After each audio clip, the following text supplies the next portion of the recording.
Hello, my name's Axel. Welcome to Wet Blending Explained in Under 5 Minutes. In today's video, we're going to be talking all about how to wet blend and describing what wet blending actually is. It's not as difficult or as hard as people think, so here we go.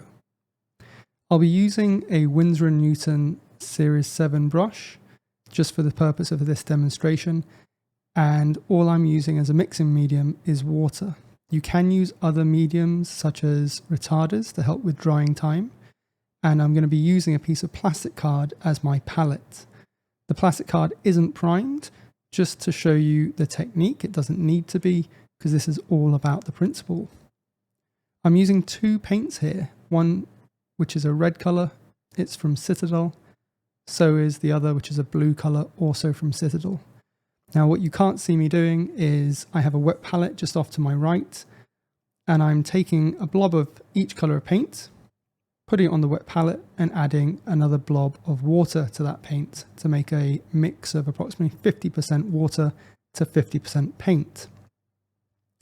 I've done that with the red paint and now I'm doing it with the blue paint.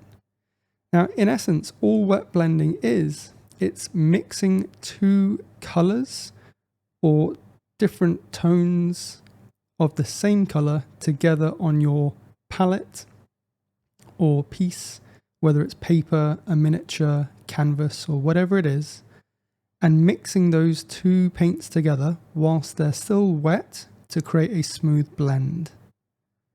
So as you can see, I've just taken a bit of wet red paint and applied it to the plastic card. I've left a gap, and then to the right of it, I've applied a bit of blue paint. Wet blending is simply the mixing of those two still wet bits of paint together to form a smooth blend between the two colours or the different tones of the same colour if you're using the same colour. For example, a dark blue to a light blue, or in this case, a red to a blue, which means that we'll start with red on the left, and as the wet paint mixes in the middle, it forms a purple and then transitions to blue at the other end. The more you mix and the more you mix together, the better the transition you'll get and the smoother the transition. Now the nice thing about wet blending is that because all the paint is still wet, it's easy to get a nice smooth transition. And as you can see on the video, I'm showing that between the sections of colour is where you want to mix. When you mix, you can use a back and forth motion or small circular motions to mix the paint together.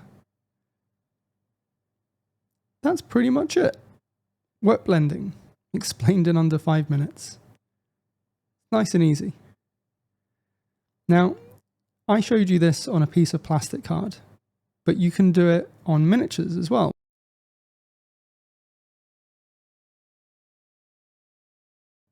This is my channel.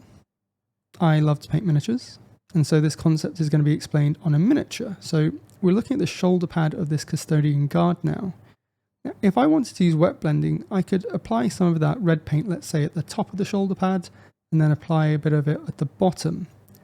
And I would use the same technique that you saw on the plastic card to mix the two colours together whilst they're still wet on the shoulder pad. It's that simple. You can also do it on this Guardian Spear, as I'm highlighting there.